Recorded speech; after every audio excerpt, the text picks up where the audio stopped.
Bueno, tenemos que concluir la parte de evolución con el proceso de hominización.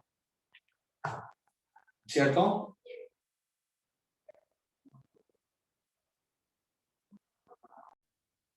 Ya.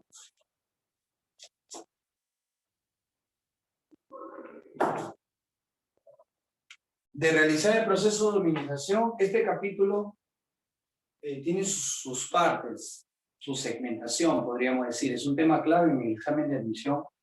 Y bueno, por acá voy a poner un bosquejo de lo que ya nosotros debemos de conocer. Primero, en la parte de evolución, ya antes de ver hominización, tienes que tener claro cuáles son los puntos que debes de conocer de ese tema. ¿Sí? ¿De qué cosas debo saber primero de evolución? Primero debo saber sus teorías. Ya está, las teorías. Las teorías que lo definimos el día de ayer, ¿no? Me parece la clase pasada. Bueno, definimos 4 teorías, ¿no? Caracteres adquiridos. ¿Te acuerdas? La función crea el órgano, uso y desuso. La Mark, las necesidades obligan a cambios. Selección natural, Darwin. Raza privilegiada. Variabilidad, sobrevive el más apto. Después, las mutaciones, cambios en el material genético, y estos cambios en el material genético logran modificar los rasgos del individuo. Y el último, que era en este caso el más aceptado, neodarwinismo. Ya está. Lo primero que tiene que saber un alumno. Después de las teorías, tienen que saber, muchachos, las pruebas. Las pruebas evolutivas. ¿Cuántas pruebas había? ¿Te acuerdas que había las de mayor importancia? Las paleontológicas. Estudio de los fósiles. Lo conversamos el día de ayer.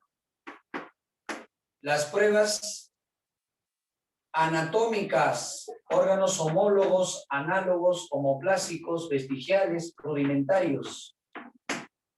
¿Se acuerdan? Vimos también las pruebas bioquímicas, análisis de moléculas como la insulina, las histonas, el citocromo, el ADN mitocondrial, citogenéticas, análisis y estudio del cariotipo. También es importante acerca de las pruebas embriológicas. La ontogenia resume a la filogenia, propuesto por Haeckel. La ontogenia, que es el desarrollo embriológico, resume la filogenia, que es el desarrollo evolutivo. También vimos las pruebas biogeográficas. Toda especie comparte un punto de origen, un solo punto de origen, prueba biogeográfica.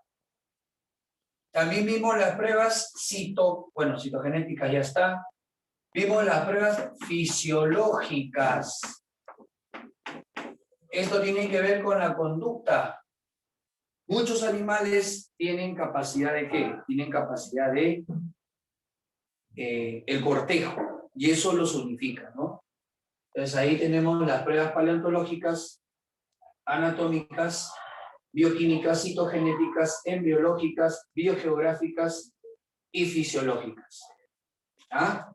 ¿Qué más tienen que saber, muchachos? Muchachos, también tienen que saber tipos de evolución. ¿Cuántos tipos de evolución hay? Ojo, estoy colocando lo que ya deben conocer. ¿Sí? Lo que ya debemos conocer. Tipo de evolución. 5 tipos de evolución. Las más preguntadas en los exámenes, la divergente y la convergente. ¿Cómo me doy cuenta que hay evolución divergente? Me doy cuenta cuando 2 especies tienen órganos homólogos. Claro, ¿no? La ballena y el murciélago provienen de un ancestro en común. Ha habido divergencia. ¿Sí? ¿Cómo me doy cuenta que hay evolución convergente? Cuando dos especies tienen órganos análogos u homoplásicos. Y esto es cuando tienen ancestros diferentes. ¿Te acuerdas? 3. También vimos la anagénesis. ¿Con qué está relacionado la anagénesis?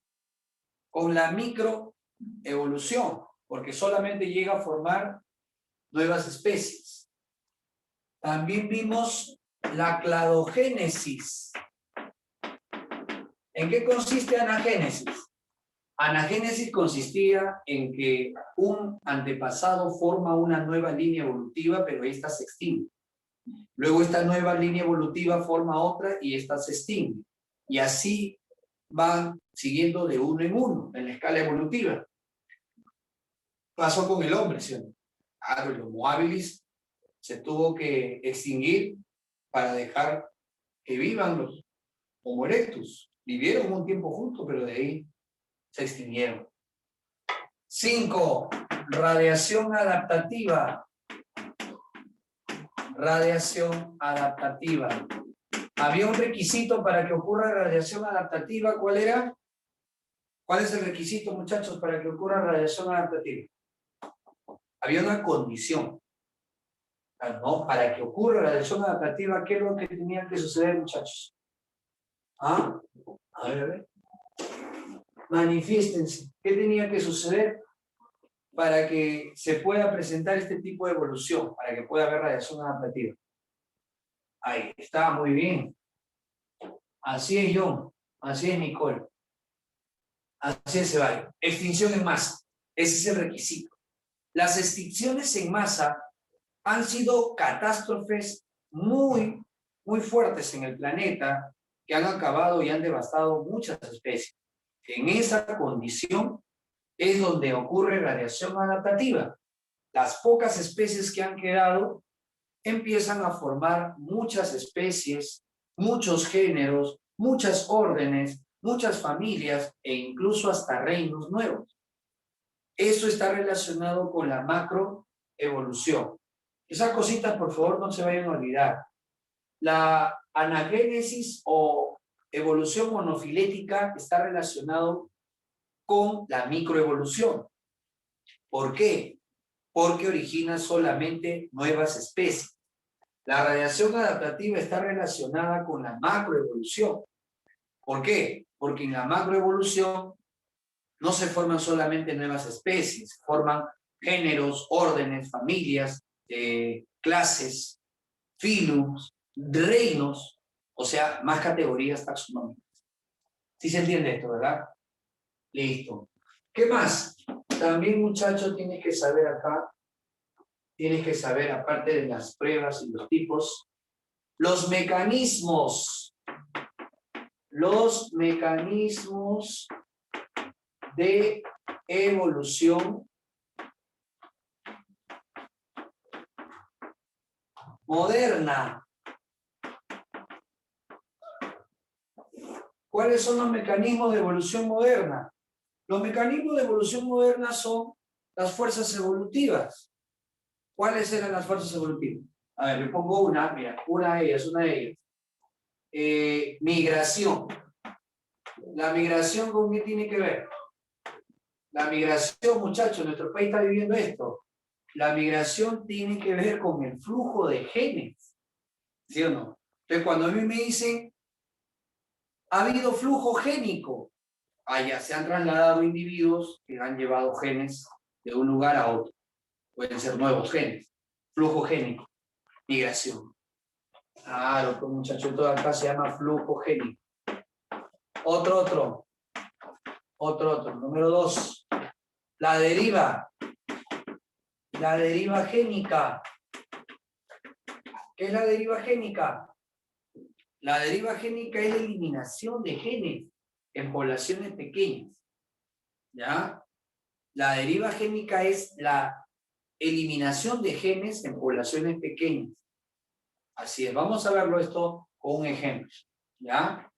Muy bien, pongo solamente que la deriva génica es la eliminación.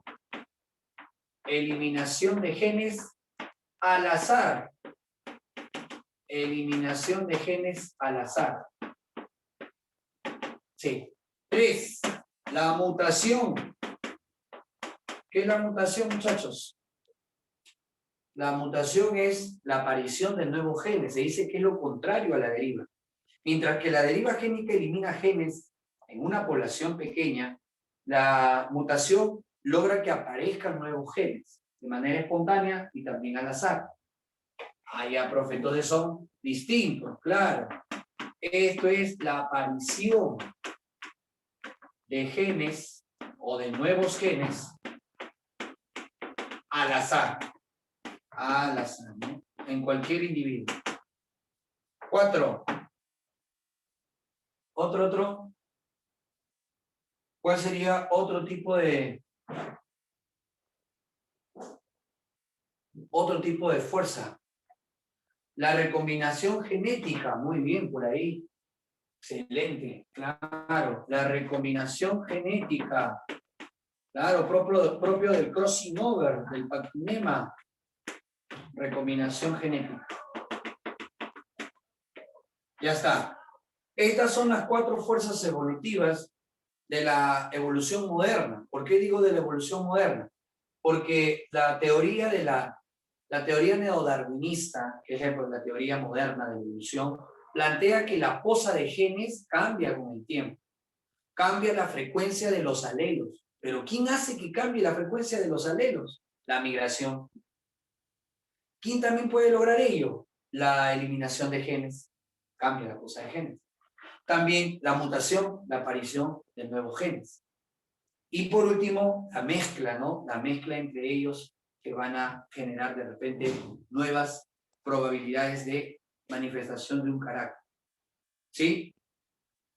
A ver, por acá me hace pregunta, profesor, si un niño viene de otro país al nuestro, ¿es posible que su fenotipo cambie o no?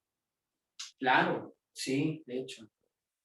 Es como también que tú te vayas a vivir a un lugar de Europa de mucho frío, entonces hay un pequeño cambio, ¿no? No sé si alguno de sus parientes, ¿no? Hay, por ejemplo, una pariente que se fue a vivir a una parte de Europa, lugar frío, y tuvo un pequeño aclaramiento en el cabello. Claro, vivió más de 15 años. Sí, entonces la melanina se empezó a sintetizar menos. Porque la melanina se sintetiza de acuerdo al factor temperatura. Sí, ¿no? Entonces, estamos en un lugar muy cerca del Ecuador, entonces sí. Sí, eso puede pasar, claro. Y si alguien llega a nuestro país, también sus rasgos podrían cambiar. Pero esto cambia ya no por los genes, esto cambia por el factor ambiente.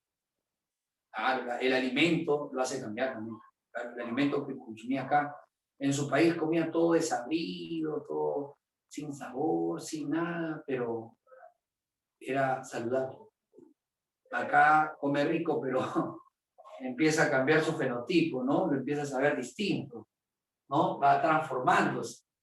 Sí, vino con un aspecto, después ya... muchachos, ¿están cambiando los genes? No están cambiando los genes. Está cambiando el medio. El medio, ¿no? El medio en este caso que viene a ser el factor externo a los genes, la alimentación, el clima, ¿no es cierto? La condición donde vive, todo eso, ¿no? Si yo traigo un perro de raza de un monje de China, un perro shih tzu, y acá le doy hueso, fideos, camote, ¿no? Maíz, le doy pollo al perro, entonces obviamente su fenotipo va a cambiar. Ya no va a ser tan bonito su pelaje, y todo eso va a cambiar. Claro.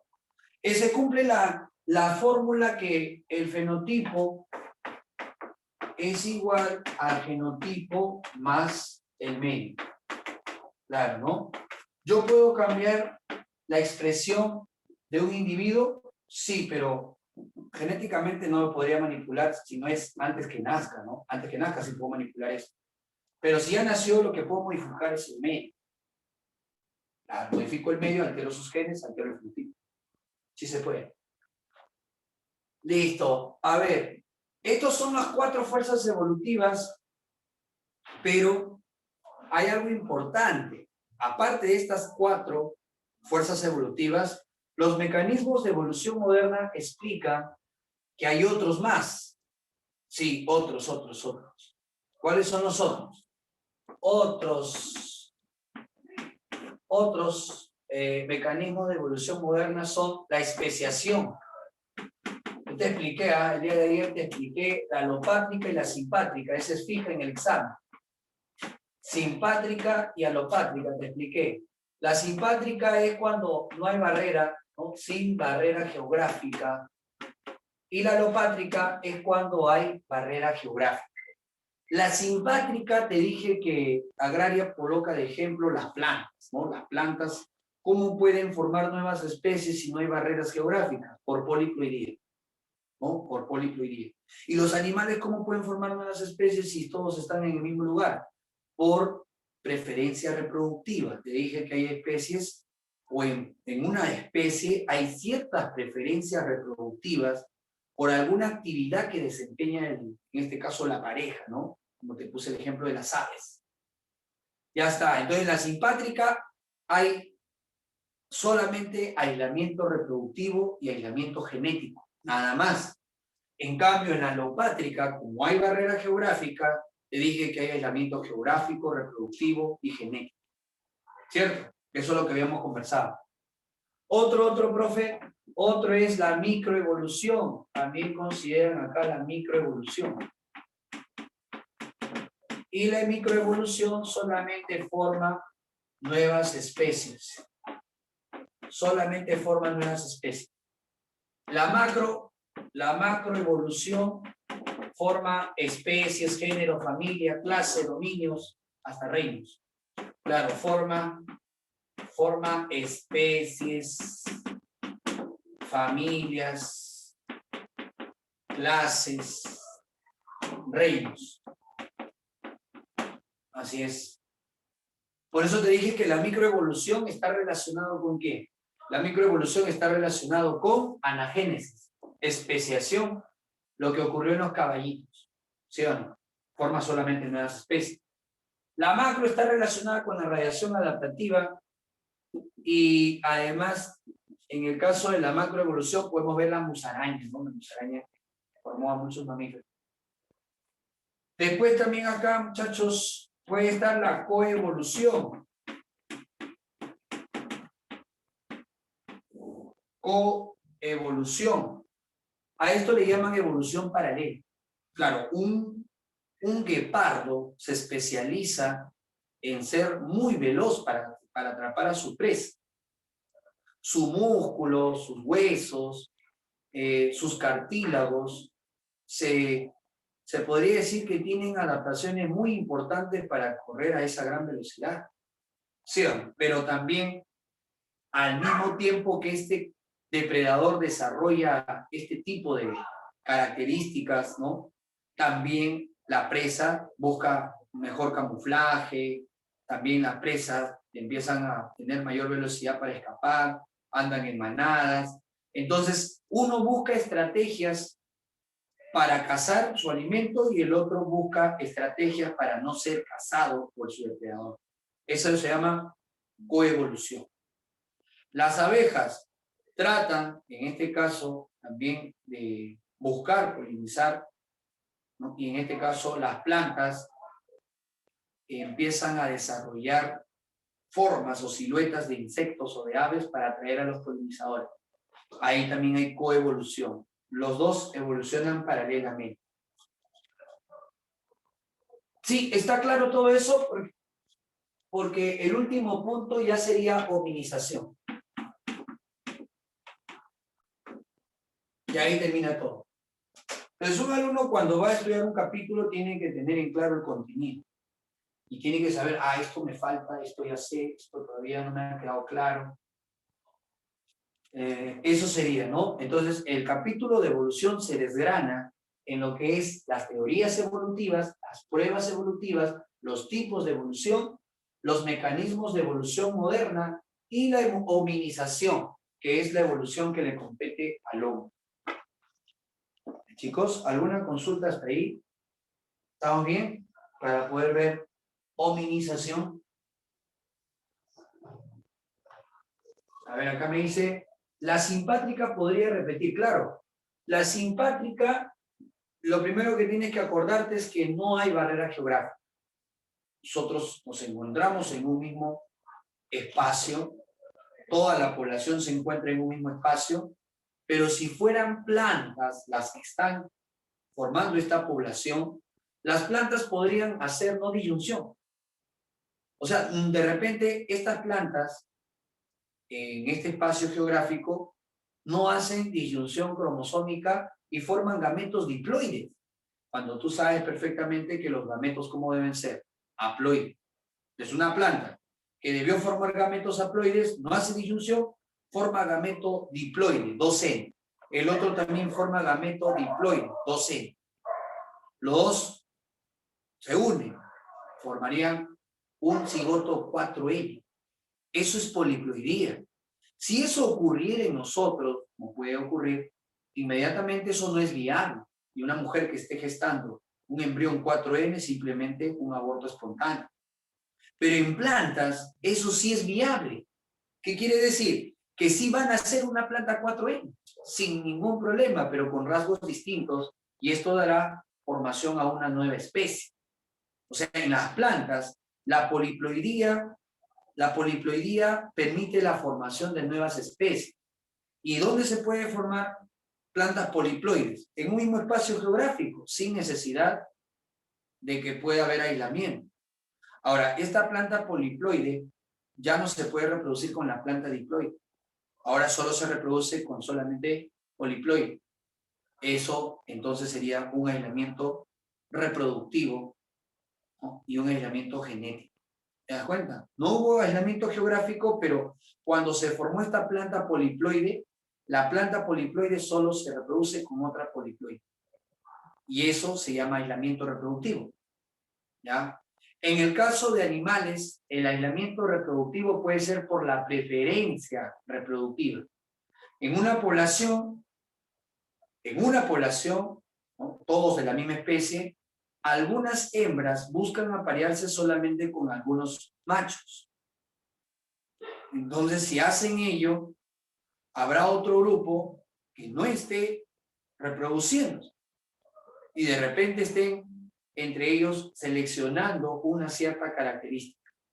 Y eso puede ser, por ejemplo, en el caso de los guacamayos azules, pues de repente este tipo de guacamayos azules se separó de la línea evolutiva, ¿no? Se formó una nueva especie, pero ya de repente no se podía reproducir con el anterior, ¿no? Por la preferencia reproductiva.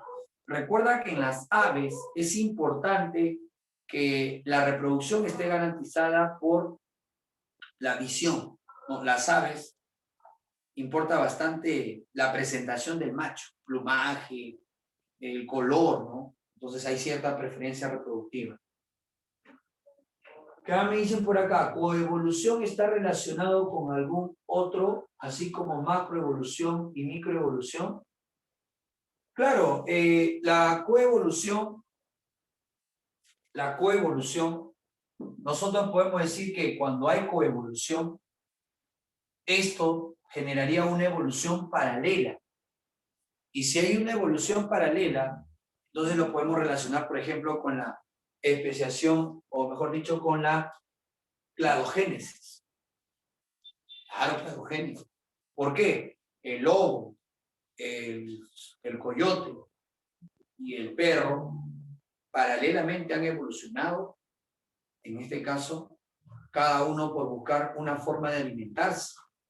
El lobo en grupos, ¿no? En este caso el perro siguiendo al lobo. Pero cada uno ha evolucionado paralelamente, ¿no? Eso podríamos generar como coevolución. Acá me dice el profesor divergente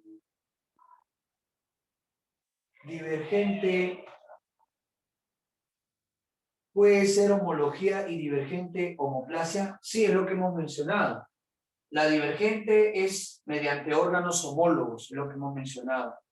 Y la convergente es mediante órganos homoplásicos o análogos, ¿no?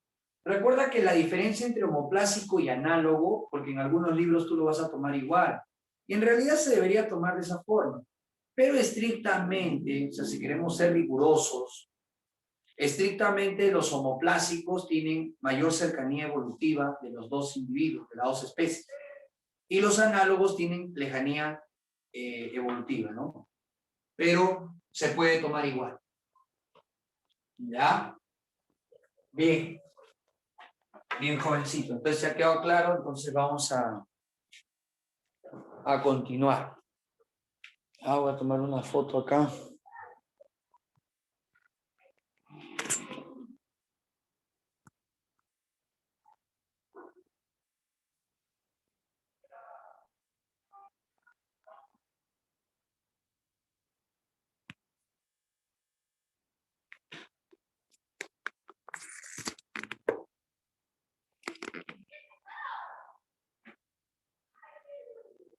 Ya.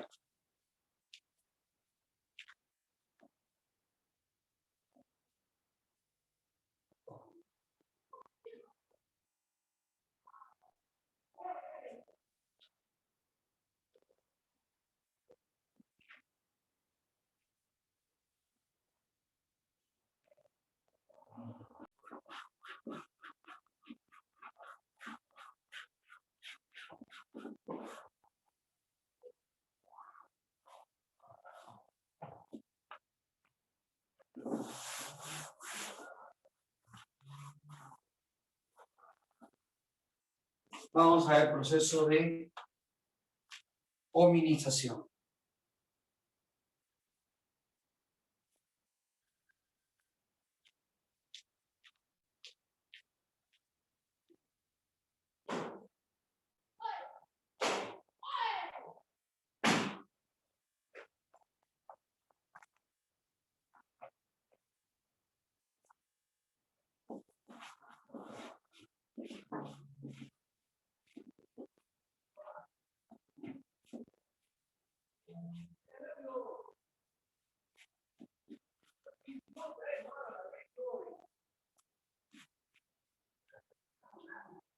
Ya, a ver muchachos, vamos a tocar entonces la parte de hominización, la evolución del hombre.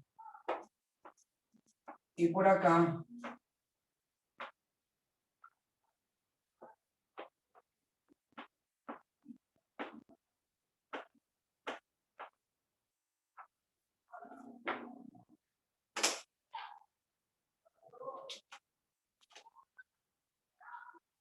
bien, a ver, vamos a colocar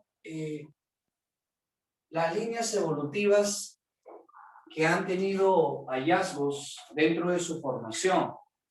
Acuérdate que acá hay una serie de homínidos que se han registrado, pero tenemos que enfocarnos las que precisamente en el examen van a preguntar. Ejemplo, hay un tronco común para los dos. Sí, hay un tronco común para los dos.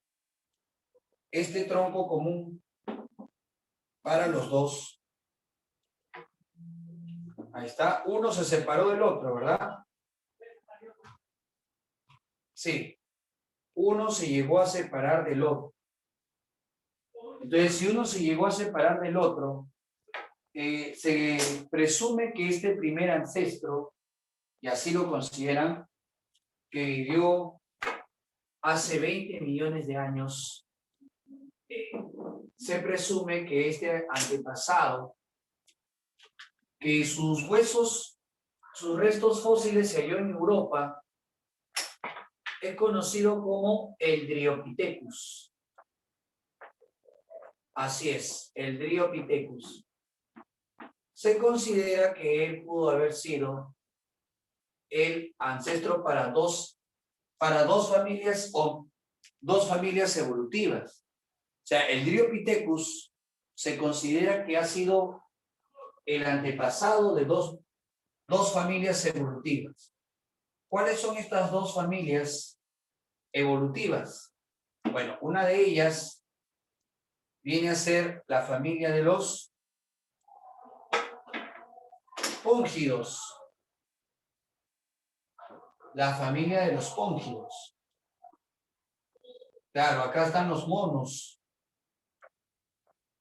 superiores. Y la otra familia evolutiva vendría a ser la familia de los homínidos. Homínidos, ¿no? Entonces, por ahí vas a encontrar que nos preguntan quién pudo haber sido la línea evolutiva que unificó a los dos. Entonces, la línea evolutiva que unificó a los dos era el Dryopithecus. ¿Sí? Él es el Dryopithecus. Pero dentro de los homínidos que se han registrado, se halló, muchachos, por acá se halló el llamado Ramapithecus, el que todavía no tenía capacidad de descender a tierra firme porque estaba expuesto a muchos depredadores. Entonces, por acá se presume que este primer antepasado de los homínidos estaba precisamente en las ramas. De ahí viene el nombre, ¿no? De Ramapithecus. Así es. Ahí está, el Ramapithecus. El Ramapithecus viene a ser el antepasado, ¿no? El antepasado de los homínidos. Ese es el Ramapithecus. Es el antepasado de los homínidos. ¿Sí? A él se le considera como el antepasado de los homínidos. Se data a unos 10 millones de años de antigüedad. 10 milloncitos. ¿Ya? 10 millones de años de antigüedad, muchachos. Ahí está. Y eso es lo que se presume dentro de lo que es el Ramapithecus. Pero los primeros que pudieron descender a suelo firme y que fueron cazadores y recolectores, sus restos fósiles se hallaron en África, ¿no? ¿Te acuerdas quién es? Claro, el género conocido como Australopithecus. Claro, acá tenemos, vamos a poner acá, el género Australopithecus. ¿Qué se sabe de los Australopithecus, muchachos? ¿Qué se sabe de los Australopithecus? Se encontraron muchos Australopithecus, pero dentro de todos, ¿de quién se ha encontrado la mayor cantidad de huesos? Hay uno en especial, señor, que corresponde al esqueleto de una mujer. ¿A quién corresponde? Acuérdate que esto se halló en África, ¿no? Justamente en África. Pero los huesitos que se hallaron corresponde a una mujer, porque habían varios Australopithecus. Estaba el Africanus, estaba el Boisei, estaba el Australopithecus robustus, estaba el Anamensis, y también está el Afarensis o Afarensis, que es Lucy. Claro, Lucy, ¿no? El esqueleto de la mujer es Lucy, ¿no? Por la canción. La cancioncita, ¿no? De los ídolos. Así es. Entonces, los Australopithecus eran los homínidos que tenían baja estatura, 1,20 metros de estatura. Imagínate, 1,20 metros. ¿No? 1,20 metros, no eran totalmente erguidos, eran un poco encorvados, no tenían mucho alcance visual, porque si yo te digo, divisa el horizonte, ¿no? Entonces uno como tiene la postura totalmente erguida, entonces tiene bastante alcance visual. En cambio ellos eran como inclinados, las patas, o en este caso las piernas, estaban también encorvadas, y los huesos pelvianos eran también grandes para ser un homínido.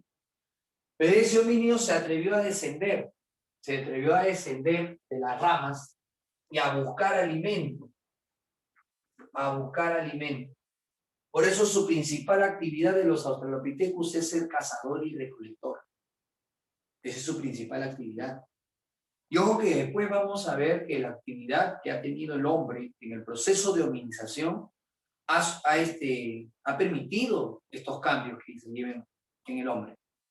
Y eso lo escribe Federico Engels. No sé si ustedes han escuchado de Engels.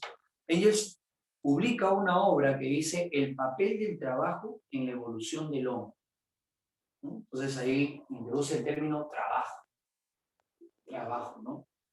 Ya, entonces, el registro fósil que se tiene del Australopithecus es de la afarensis, que pertenece a Lucy.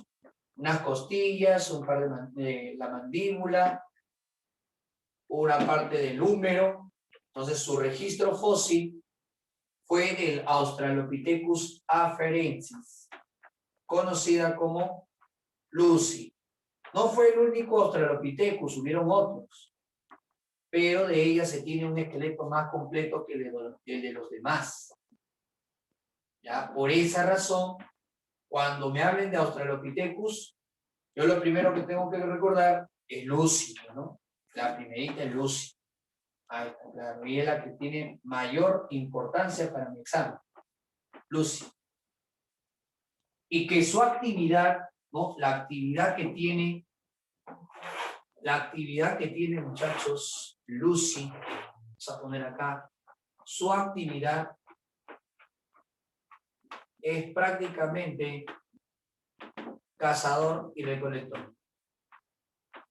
¿Ya? Cazador y recolector. Ya está, esa es su actividad, cazador y recolector. ¿Qué más? El cráneo podrá tener el tamaño ideal para un desarrollo nervioso. Sí, el tamaño del cráneo habrá tenido lo suficiente para un buen desarrollo del sistema nervioso. ¿Cuánto era la bóveda craneal? ¿Cómo era su mandíbula?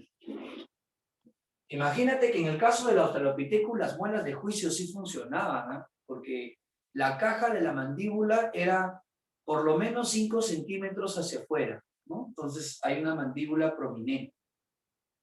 Así es.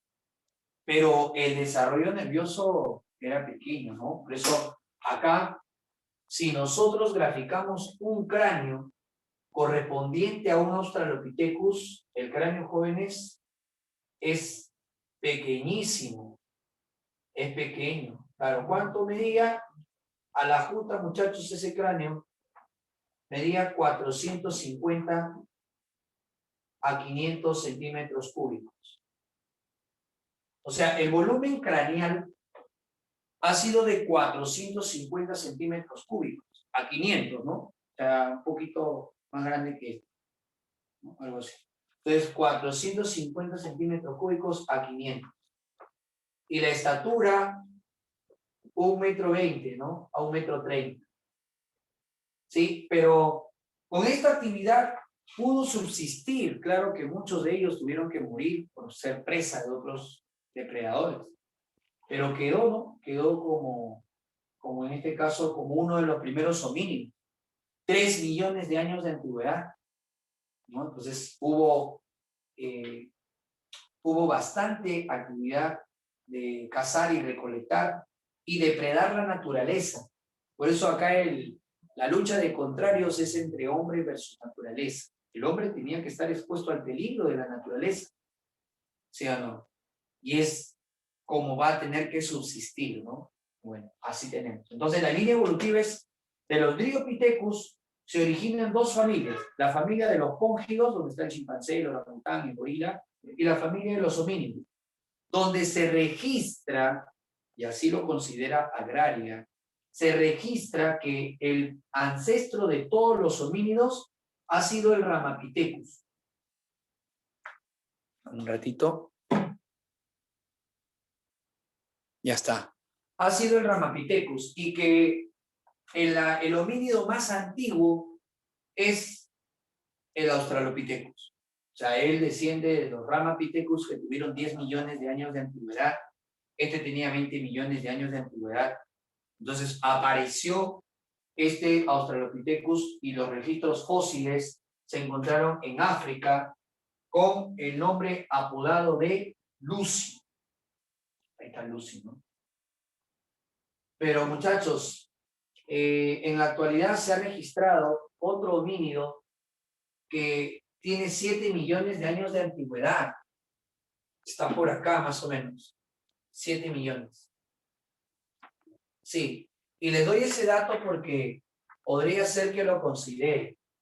O sea, antes se pensaba que el Australopithecus era el más antiguo de todos los homínidos, pero ahora se ha encontrado uno de 7, ¿no? Y de repente por ahí puedes investigar un poquito. Su nombre es el Sahelanthropus.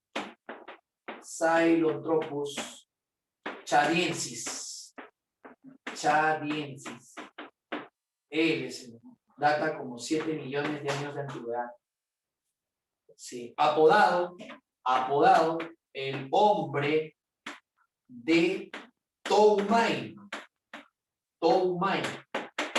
Búscalo para que por ahí, en este caso, puedas investigar un poquito de la evolución del hombre. Sahelanthropus chadiensis tiene 7 millones de años de antigüedad. Tiene una mandíbula diferente al Australopithecus y es apodado como el hombre de Toumai. Toumai, Toumai. ¿Qué significa Toumai? Toumai significa esperanza de vida. Ajá, esperanza de vida. Así es. Ese es el nombre que se le ha dado a este tipo de homínido. 7 millones de años de antigüedad. O sea, mientras se van hallando nuevos restos fósiles, se va ampliando la línea evolutiva del hombre, ¿no? Eso es. ¿Ya? Pero los doy como referencia, por si acaso.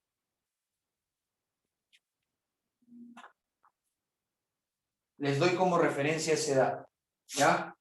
¿Qué pasó después de los Australopithecus? Bueno, cambió, ¿no? Y cambió para la aparición de ¿quién? Cambió para la aparición, vamos a poner acá,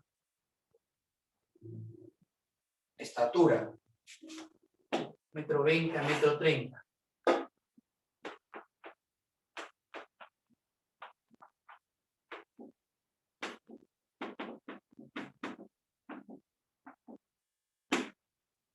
¿Ya? Bueno, este homínido que estuvo cazando y recolectando, ¿qué sucedía, muchachos? También tenía que escapar de sus depredadores. Sí, tenía que escapar de sus depredadores porque él también era presa. Muchos. Hasta que de repente aparece otra línea evolutiva. Sí, vamos a colocar acá por abajo. ¿Cuál es esta otra línea evolutiva? Esta otra línea evolutiva pertenece al Homo habilis. Vamos a poner acá. Homo habilis. A ver, ¿qué cosas podemos destacar, muchachos, del Homo habilis?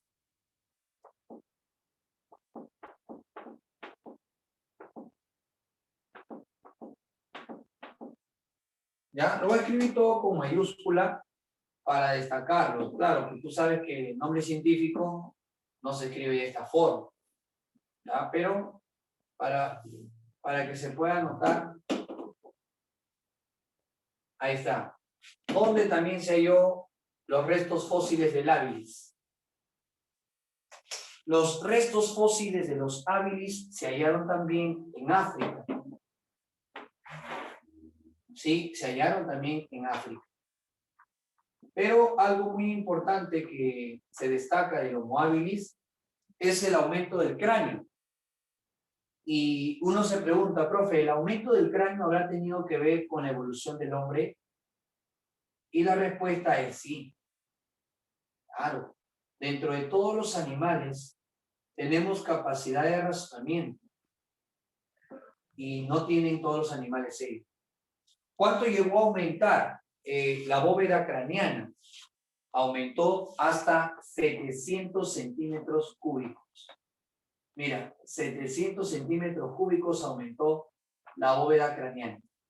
700. Entonces se piensa que al aumentar la bóveda craneana ha tenido que ocurrir algo importante. y lo que te acabo de mencionar es la actividad. La actividad fue la que logró. ¿Qué actividad tenía, en este caso, el Homo habilis? ¿Qué actividad tenía los Homo habilis? ¿Por qué se le puso habilis para el examen? ¿Por qué se le puso el término de habilis? ¿Recuerdan? Porque empezó a construir sus herramientas. Claro, empezó a construir herramientas, como se dice, un poco más complejas. ¿Por qué? Porque acá él usaba piedras, pues, ¿no? Piedras que estaban con filo, no lo transformaba. En cambio, acá él transforma sus herramientas dándoles filo. Entonces, por eso, el Homo habilis es conocido como el que construye herramientas un poco más sofisticadas. Y al construir herramientas un poco más sofisticadas, puede tecnificar la casa. Claro, puede tecnificar la casa. También puede aumentar la probabilidad de supervivencia. Puede de repente defenderse con esa herramienta filuda. La actividad que tuvo un Homo habilis fue construir herramientas un poco más complejas. Y esto es lo que de la mano va con el aumento de la masa cefálica. Masa cefálica, materia gris. Entonces acá yo coloco la actividad que tuvo habilis y para el examen así debo tenerlo muy en cuenta. ¿Cuál es? La construcción de herramientas más complejas. La construcción de herramientas un poco más complejas.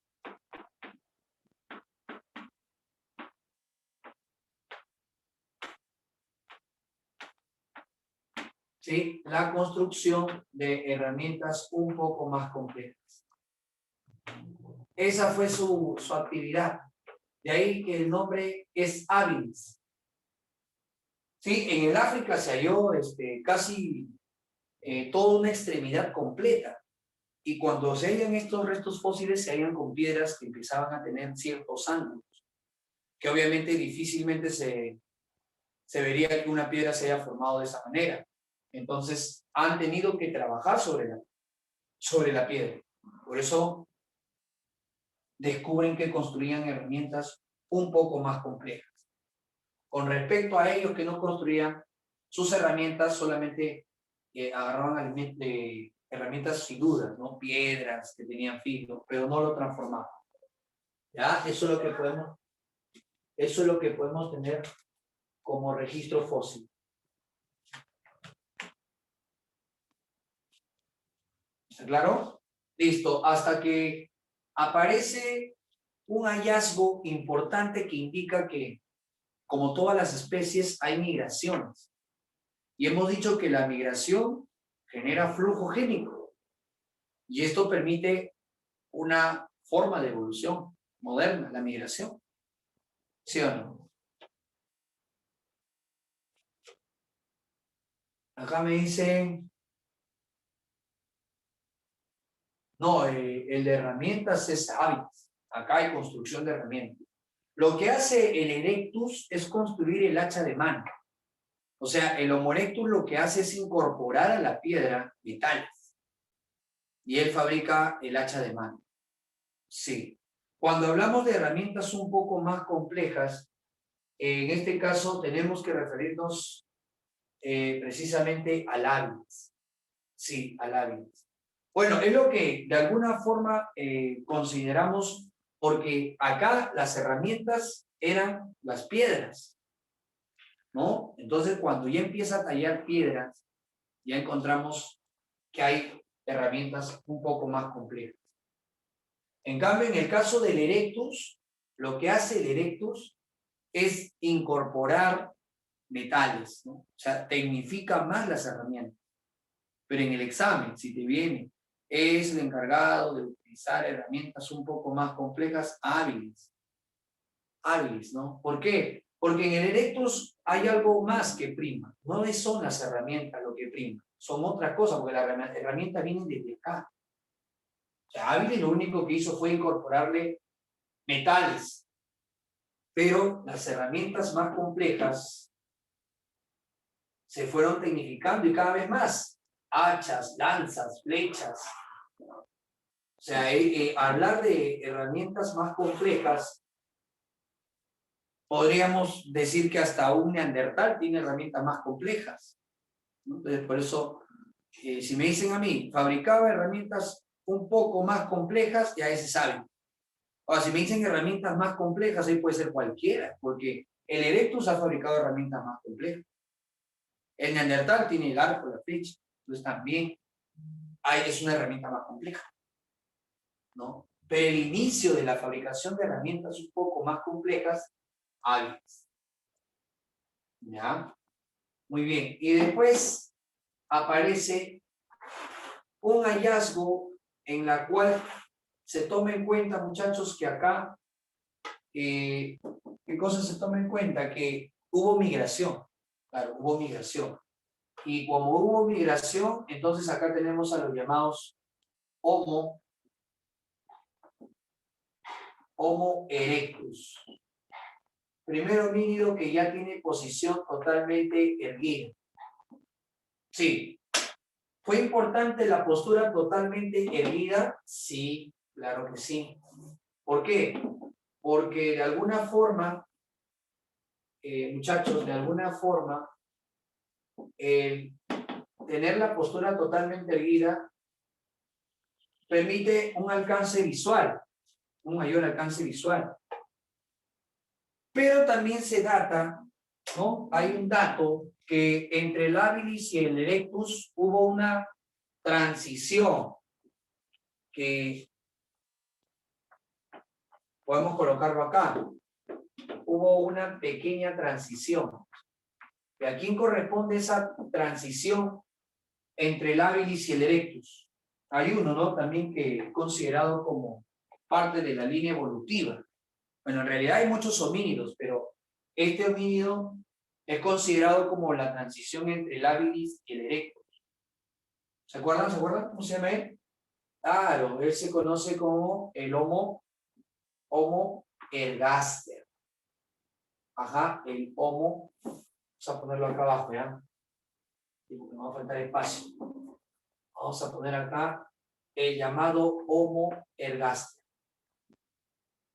Sí, ¿está presente en la línea evolutiva? Claro que sí. El Homo ergaster está presente en la línea evolutiva. Pero, ¿qué cosa es lo que podríamos indicar? Que un Homo ergaster ya empezaba a tener ciertos conocimientos del fuego. Sí, ya tenía conocimientos del fuego. Incluso se ha encontrado registros fósiles cerca a hogueras. Entonces, lo cual él conocía el fuego. Empezó a dar este inicio sobre el fuego. Pero el que lo domina completamente es el erectus.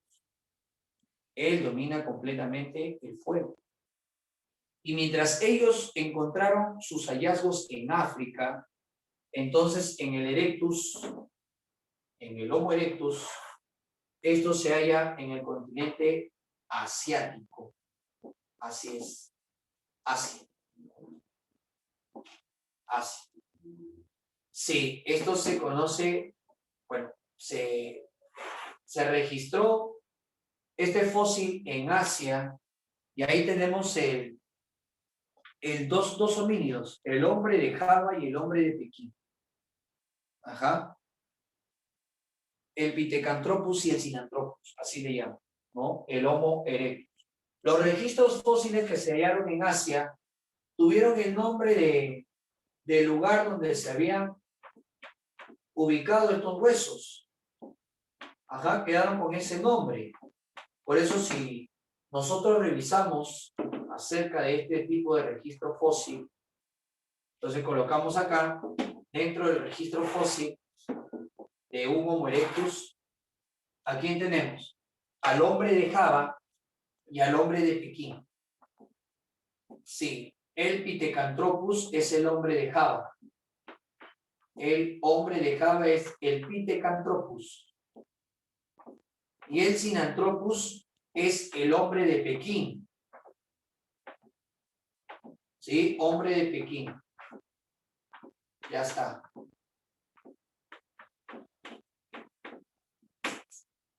¿Y qué actividad es la que tenían estos homínidos?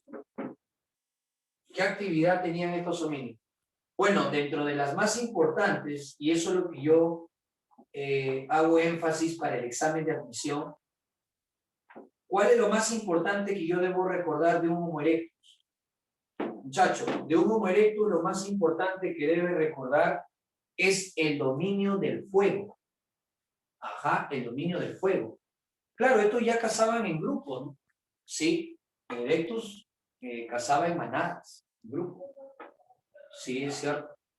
Entonces, cuando nosotros hablamos como registro fósil, ¿no? Registro fósil, el hombre de Java y el hombre de Pekín, la actividad que tenían ellos era cazar en manadas, fabricar el hacha de mano, también el dominio completo del fuego. El alimento ya consumían cocido.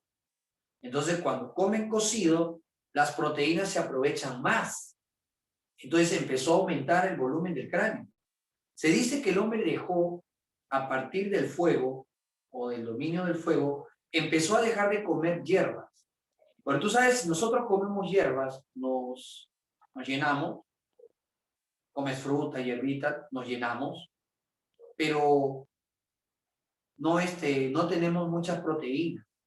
Claro, en las frutas, en las verduras, en los vegetales, hay más fibra, ¿sí o no? Hay poca cantidad de proteínas. Una fruta no tiene tantas proteínas, escasa cantidad de proteínas.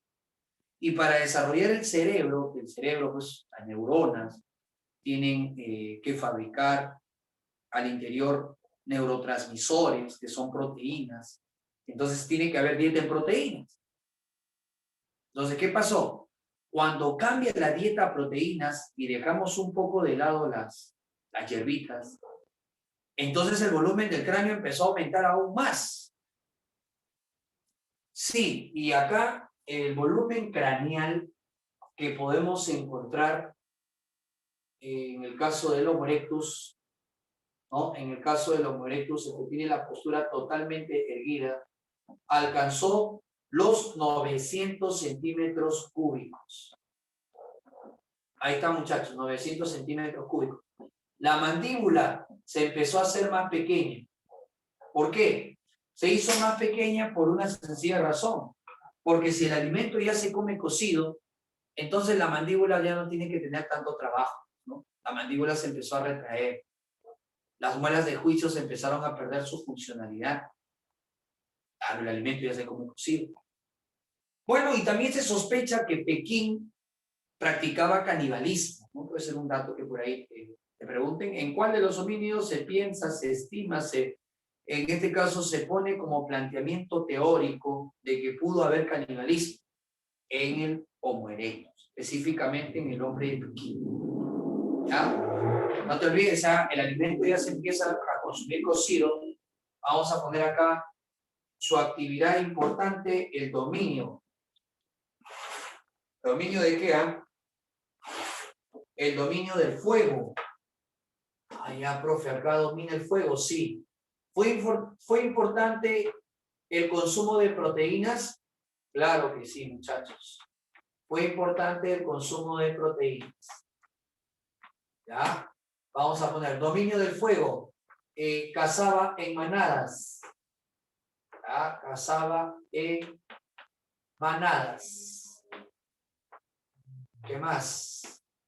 Postura totalmente erguida. Bueno, desde los Homo ergaster ya se tenía la postura totalmente erguida. Postura total erguida. Ah, por eso se llama ergaster, ¿no? De erguido. ¿Ya? Y bueno, fabricó el hacha de mano, un arma importante en la caza. Fabricó el hacha de mano.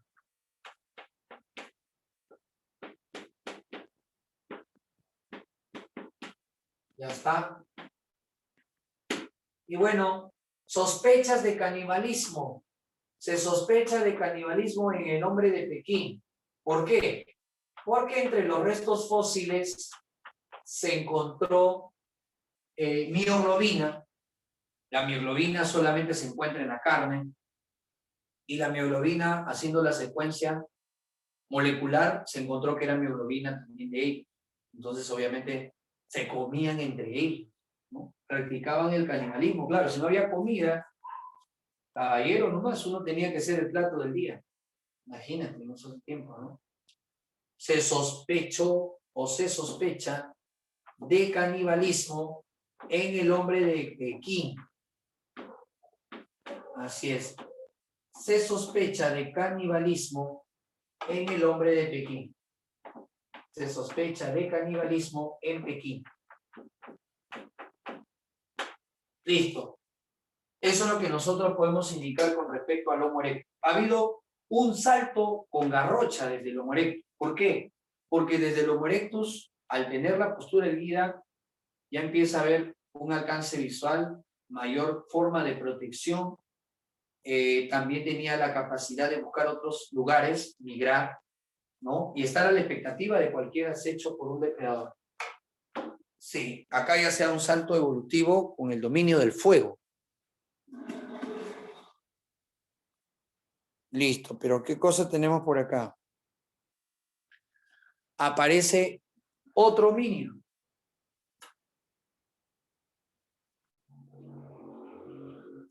¿Cuál es el homínido que aparece acá, muchachos? ¿Quién aparece por acá?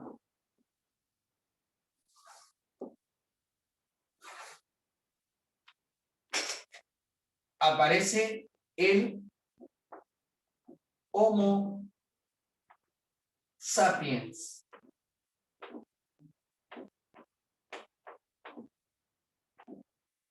Ya está. Aparece el Homo sapiens. Pero ¿cómo le llaman a este Homo sapiens? Porque así fue preguntado en un examen de admisión. Este Homo sapiens se halló en una parte de Europa,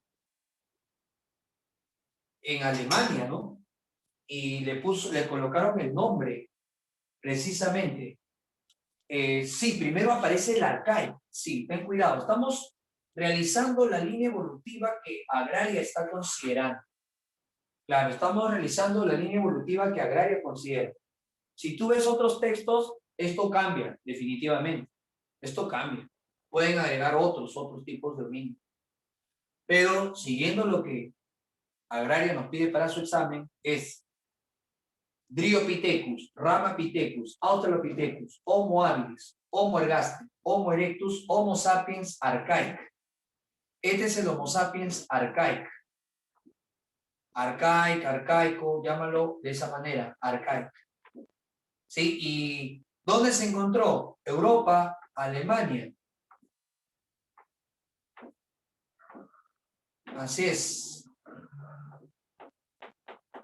Se encontró en Alemania. ¿Y cómo se llama? Eso es lo que tenemos que tener. El registro fósil. ¿Cuál es el registro fósil que se encontró acá, muchachos? Es el Homo heidelbergensis. ¿Ya? El registro fósil que se encontró del Homo sapiens archaic es el Homo heidelbergensis. Así es, muchachos. Así vino con esa pregunta en examen de admisión. El Homo heidelbergensis. O sea, antes de los cromañones y los neandertales, que son primos hermanos, porque los dos nacen de él. O sea, de él hubo una evolución divergente y separó dos líneas. Y uno de ellos era el neandertal y otro de ellos era el cromañón. Y el hombre actual desciende de los cromañones, ¿no? Descendemos, o sea, de los cromañones, supuestamente. Pero el registro fósil, que fue el antepasado de los dos, es considerado como el Homo heidelbergensis. El nombre que se le ha colocado es del lugar donde se sitúa en Alemania. Heidelbergensis. Heidelberg. Sí. Ahí está, esto es. ¿Y cuál es lo más importante dentro de la actividad que tiene este fósil, este homínido, que es el ancestro de los Homo sapiens? ¿Cuál es su actividad principal, muchachos? Para el examen. ¿Qué actividad tuvo el arcaico? ¿Cuál fue su actividad principal de un arcaico? ¿Se acuerdan? Un arcaico. ¿Qué actividad tuvo? Hablar. Muy bien. Claro. ¿Cómo pueden determinar, profe, con los huesos que un individuo tiene capacidad de hablar? Bueno, te cuento. Cuando nosotros vemos el cráneo tiene agujeros. Tiene agujeros. Esos agujeros son cajas de resonancia para la voz. Esos agujeros que tiene el cráneo, los huesos del cráneo, se llaman senos. Acá, por ejemplo, tenemos senos paranasales. En los huesos de la cara, senos paranasales. Hay seno frontal, seno esfenoidal, seno etmoidal. O sea, tenemos varios senos. Sí. Y estos senos son los que aligeran el peso del cráneo y son los que actúan como cajas de resonancia para la voz. Eso es uno. Dos, cuando se examina parte de la laringe, que es el órgano fonador, se encuentra que esta laringe ya tenía forma de trabajar o de alguna forma de haber tenido actividad, ¿no? La laringe. ¿Por qué la laringe? ¿Qué cosa tenemos en la laringe? Tenemos las cuerdas vocales. Esas cuerdas vocales ya funcionaban. Entonces lo que eso sospecha es que tenía capacidad de hablar. Sí, capacidad de hablar, muchachos. Imagínate. Capacidad de hablar.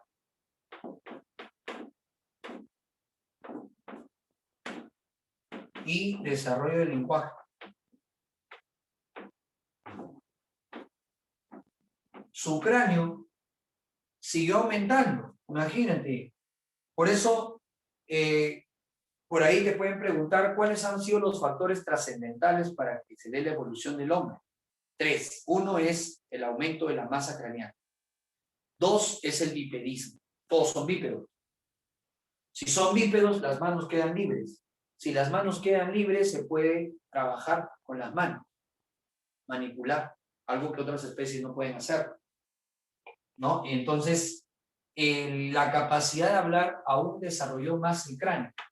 ¿De cuánto estamos hablando ahora dentro del volumen craneal? Miren, la mandíbula se empezó a hacer más pequeña y el cráneo empezó a aumentar, ¿no? Y acá tenemos una bóveda craneana de 1200 centímetros cúbicos. Así es. 1200 centímetros cúbicos es precisamente la capacidad craneal que tienen ellos. 1200 centímetros cúbicos, imagínate. ¿Ya? Eso es lo que nosotros encontramos. Muy bien, esa fue la línea evolutiva que sigue dentro del proceso de hominización. Pero ojo, ahí no termina la línea evolutiva. No. ¿Qué hemos dicho que aparece del Homo sapiens?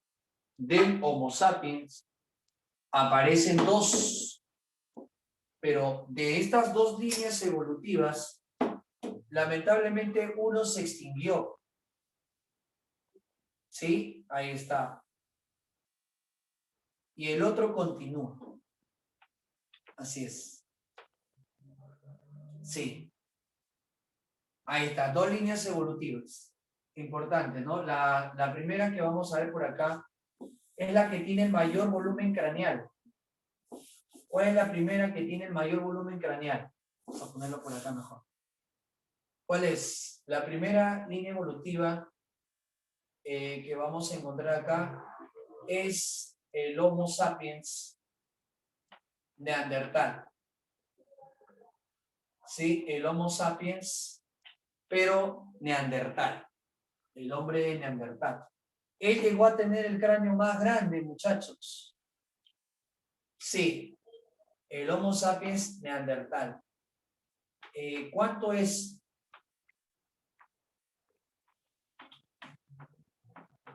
El tamaño del cráneo que se registró en un neandertal. En un neandertal se registró, muchachos, los 1450 centímetros cúbicos. Imagínate. Es el homínido con el cráneo más grande. Y el hallazgo de este neandertal, o llamado también hombre de Neandertal, ¿cuál es su actividad principal? ¿Cuál es la actividad principal de un neandertal? Claro, esto su registro fósil se halla en Europa. Pero ¿cuál vendría a ser su actividad principal de este homínido? ¿Por qué se caracteriza un neandertal? Vestían pieles, eso, enterraban a los muertos. Claro, al margen que vestían pieles, enterraban a los muertos. Sí. Ahora, ¿por qué enterraban a sus muertos? Ahí también hay bastantes teorías. Algunos textos ponen que porque tenían creencias místico-religiosas. Es una teoría. Otra teoría es que el hombre empezó a detectar que cuando un animal moría, empezaban a emerger plantas. Claro, y eso cualquiera lo puede ver, ¿no? Si hoy día, por ejemplo, todo es un terreno y yo veo que un animalito muere en una parte, sabemos que eso se va a descomponer y sabemos que eso va a ser materia que enriquece el suelo para la planta, ¿cierto? Y que aparece en una planta. Entonces, si nosotros no desconocemos, o mejor dicho, si nosotros desconocemos lo que sucede con un cadáver, imagínate en esos tiempos, no sabemos lo que sucede con un cadáver, pero sin embargo vemos que un animal está muerto y entonces vemos que de ahí empiezan a emerger plantas. Entonces creemos que surge, ¿no?, algo después de la muerte. Entonces, por eso practicaban ello. Enterraban a sus muertos. Sí, enterraban a los muertos. Y mira, mientras el Cromañón no vestía pieles, él ya vestía pieles. Él enterraba a sus muertos, vestían pieles también.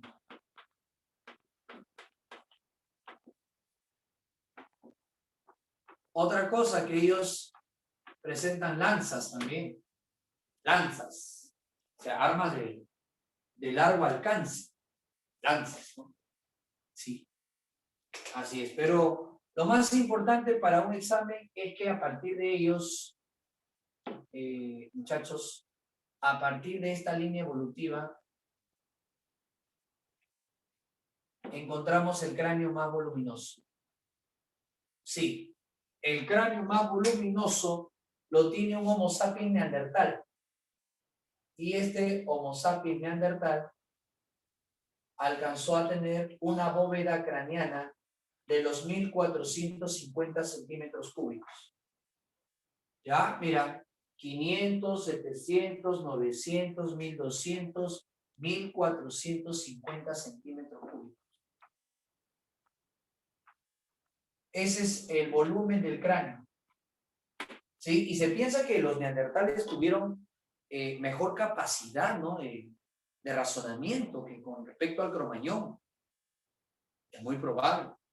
Y creo que el día de ayer también alguna de sus compañeras planteó, ¿no?, la posibilidad que los neandertales hayan cedido estos genes a algunos de esa zona y que hayan quedado en su secuencia genómica, que parte de su gen sea muy similar al de un neandertal, no al de un cromañón. Sí, hay artículos que revelan eso.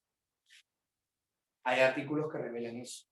Entonces, los neandertales se formaron en Europa. Ahí se registran los fósiles. Llegaron del África por migraciones y tenían un mayor desarrollo cerebral, tenían una mayor indumentaria, su tecnología era mucho mayor que el caso del Homo sapiens sapiens, que es el cromañón, pero la naturaleza no lo seleccionó a él. La sospecha de que se extinguió fue de que pudo haber una epidemia, un virus que ataque en especial a ellos, y que el cromañón no tenía esos receptores para el virus, o una bacteria que atentaba a ellos, o el lugar donde estaban. Entonces, esa es una sospecha, una epidemia pudo haberlos extinguido. Pero será un enigma todavía pensar si un neandertal pudo haber sido el salto evolutivo final y no el otro que quedó vivo.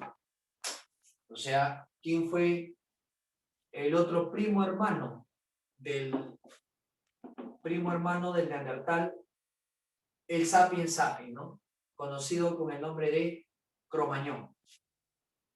Así es. Por acá vamos a colocar.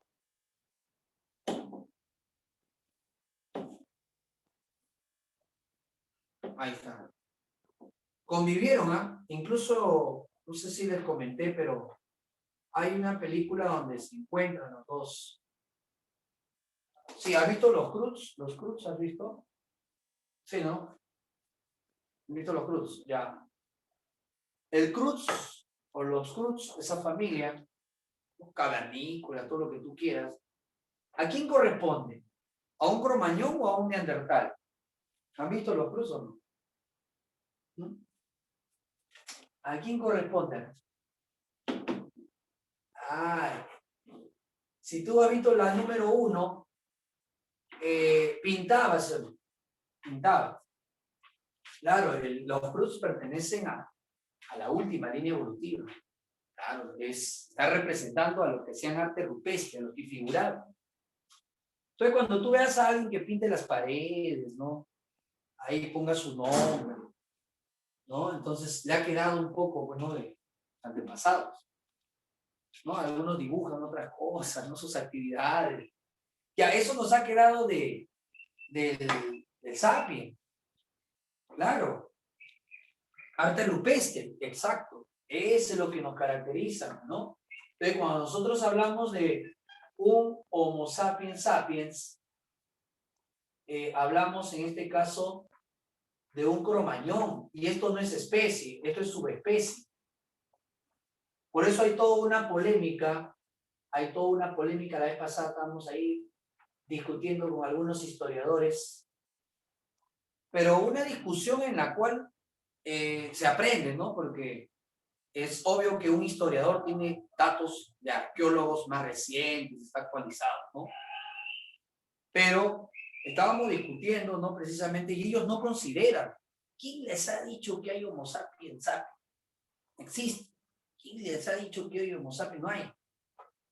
Entonces, nosotros, muchachos, lo que hacemos es simplemente regirnos a las reglas taxonómicas. Nada más. O sea, es decir, si hubo un neandertal y si hubo un cromañón, tenemos que poner una categoría que esté debajo del Homo sapiens, que sería la subespecie. Entonces, para los historiadores, hay Homo sapiens y punto. Nada más. Y uno de esos Homo sapiens, por el lugar de procedencia, le llamaron neandertal y al otro le pusieron cromañón, pero los dos son Homo sapiens. Se podían reproducir entre sí, pudo haber una mezcla de ellos, salía de repente un Homo floresiensis, que es el hobbit, ¿no? Que existió en la antigüedad. O sea, hay un fósil en la cual se halló un homínido pequeño, 1,10 m de estatura, hasta un poco menos, y que este Homo floresiensis tenía rasgos de sapiens. Entonces no pudo ser Australopithecus. Entonces se piensa que pudo haber sido producto de la mezcla de los dos, un Homo floresiensis, ¿no? Pero por eso nosotros lo único que hacemos es regirnos en las reglas taxonómicas. ¿Ya? Y acá siempre va a haber disyuntiva con los historiadores. Claro, con los historiadores, porque ellos se basan en los huesos que hallaron, no se basan en las reglas taxonómicas tanto, ¿no? Ellos se basan en los lugares, las diferencias entre los dientes, la mandíbula, y van surgiendo bastantes homínidos. Entonces, pero nosotros lo que hacemos es básicamente regirnos en lo que viene a ser las reglas de la taxonomía, ¿ya? Y bueno, el Homo sapiens sapiens es conocido acá como el hombre de Cromañón. Ahí están los cromañones. Y bueno, acá, ¿cuál es la actividad? La actividad de un cromañón principal es pintar. Ajá, pintar. Sí, muchachos, yo también pintaba, por ejemplo, ahí está. Pintar, esto de acá es el arte rupestre. La actividad que desarrolla un Homo sapiens sapiens o un hombre de Cromañón es el arte rupestre. No solo el arte rupestre, también, jovencitos, empezó, y esto lo hizo se sospecha bastante que esto fue descubierto por la mujer, y ahí sí los historiadores son estrictos, ¿ah? La mujer fue que descubre la agricultura, porque como ella no salía a cazar, se quedaba en las cuevas, ¿no? Entonces empezó a dejar los frutos o las pepas, ¿no? Las semillas, dejarlas y salían plantas. Entonces la mujer empezó a colocar semillas esperando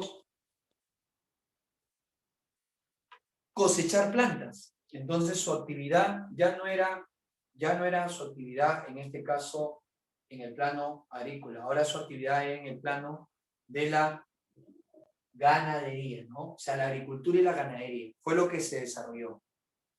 ¿Ya? Fue lo que se desarrolló. A ver, un ratito.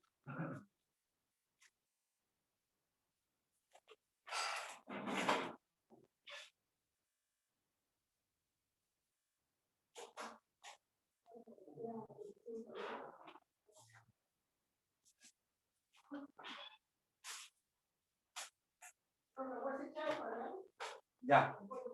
Entonces, eso fue lo que pasó, el arte rupestre, la agricultura descubierta por la mujer, mira. Así que acá surgieron las primeras agrónomas.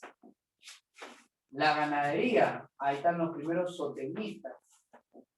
Entonces la actividad ya fue no desplazarse, sino estar en un lugar y ser nómade, ¿no? De lo que era ser nómade, cambiar a sedentario. Ya no ser nómade, ser sedentario y criar animales y comer. Cultivar, cosechar, ¿no? Sembrar, cultivar, cosechar. Así es. Bueno, eso de que puede haberse dedicado a la caza es muy probable, ¿no? Porque ha habido transiciones. O sea, no es que de golpe dejó la caza y todo ello. O sea, el hombre desde los inicios, incluso los homínidos que llegan a América, tuvieron actividades de seguir cazando. Por ejemplo, Paiján, un pescador, mariscos, ¿no? Vino por ahí chivateros, ¿no? De repente por ahí algunos de ustedes descienden de chivateros, otros descienden de Paiján, otros descienden de Toquepala. Son los homínidos que llegaron al Perú. De repente tus descendientes son chivateros, ¿no? Porque todos saben ustedes que los homínidos que llegaron a nuestro continente y al Perú, ahí está, Pachitolapa, yo me acuerdo, ¿no? Paiján, Chivatero, Toquepala, Lauricocha y Pacaicasa. Ahí está el Pachitolapa, no sé si te acuerdas del curso de historia. Todos ellos eran homo sapiens, descendientes de cromañones. Y su actividad, algunos era la pesca, otros era la caza. El famoso Pachitolapa. En el Perú. Y nosotros, dependiendo de nuestra familia, en dónde se originó, porque algunos venimos, pues, de zonas de ganaderos, ¿no? Porque eso entre las familias vas a escuchar que en algunas partes del norte el consumo era básicamente mariscos, pescado, están los paijanes, ¿no? Si tu familia desciende del norte. Igual, ¿no? Pacascasa y la Uricocha, los grandes horticultores y agricultores. Así fue, ¿no? Entonces, los que llegan acá al Perú no son Homo erectus, no son Homo sapiens, o perdón, no son Homo habilis, llegan cromañones por las migraciones. Y es probable que hayan continuado con la caza, ¿no? Con la caza sofisticada. Pero ya más tecnificado, ¿no? Más tecnificado. Ahí está. Entonces, en los cromañones encontramos acá un hueso o un cráneo que puede ser alcanzado hasta los 1300 centímetros cúbicos. Y acá continúa la línea evolutiva del hombre. Sí, ahí está. Entonces, para el examen, muchachos, esas son las líneas evolutivas que tú debes tomar en cuenta para tu examen. Ojo que esto puede variar, ¿sí? De acuerdo a los últimos hallazgos, de acuerdo también a lo que incorpora un arqueólogo, un antropólogo. Puede variar. Pero para el examen nos preguntan, ¿quién desarrolló herramientas hábiles? ¿Quién descubrió el fuego? Erectus. ¿Quién hacía arte rupestre? Cromañón, sapiens sapiens. ¿Quién enterraba a sus muertos? Neandertal. ¿Quién tenía capacidad de hablar? Heidelbergensis. ¿Quién es el dominio más antiguo? Australopithecus. ¿De quién? De la Farensis. ¿No? De así cositas te pregunto. ¿Ya?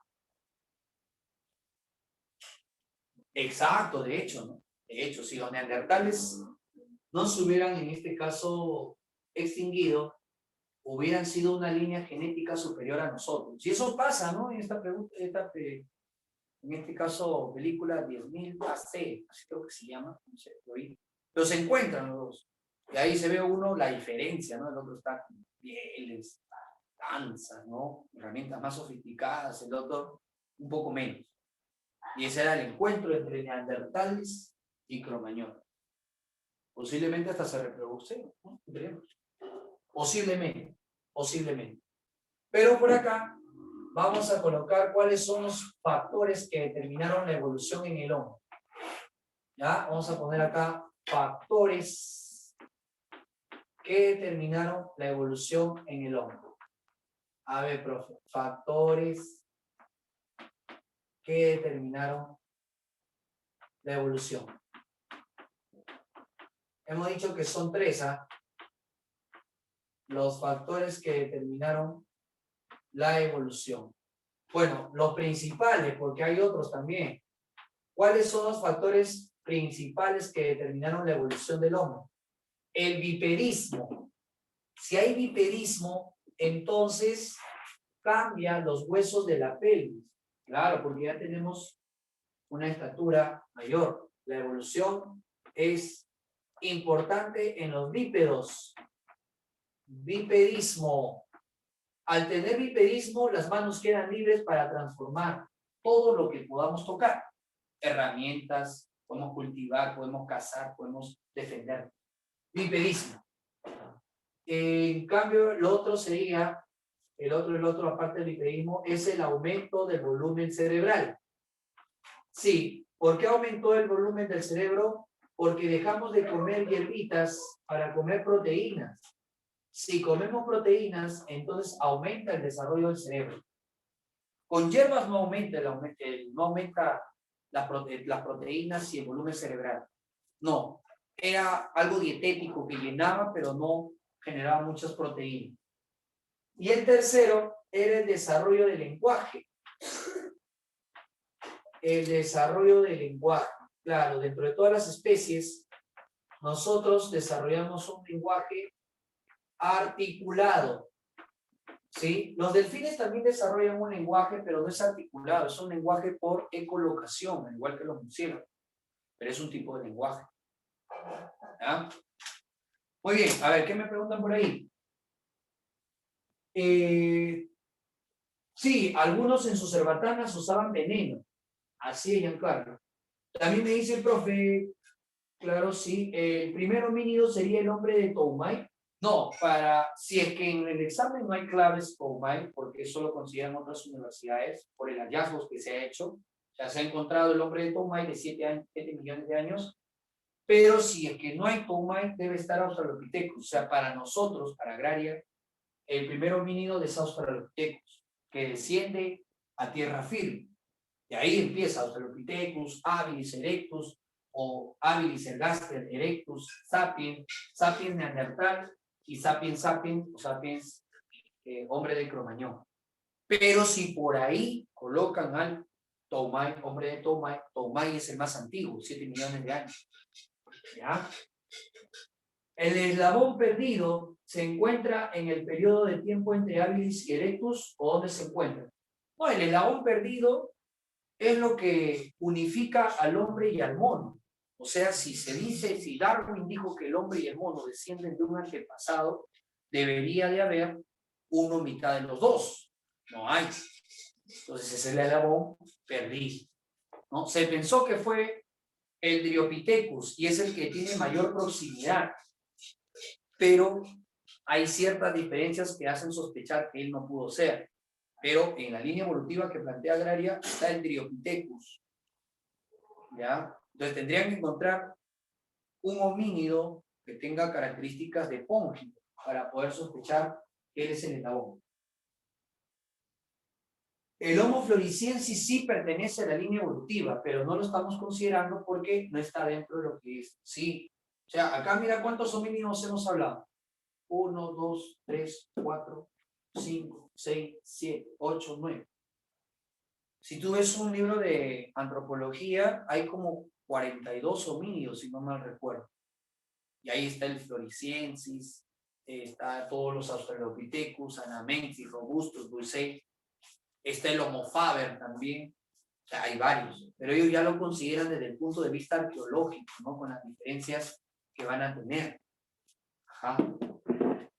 Bien, muchachitos, entonces ahí lo dejamos por el día de hoy. Les mando las fotitos para que tengan como marco teórico. Listo, jóvenes. Gracias. Cuídense bastante. Nos vemos, muchachos. Cuídense. Gracias.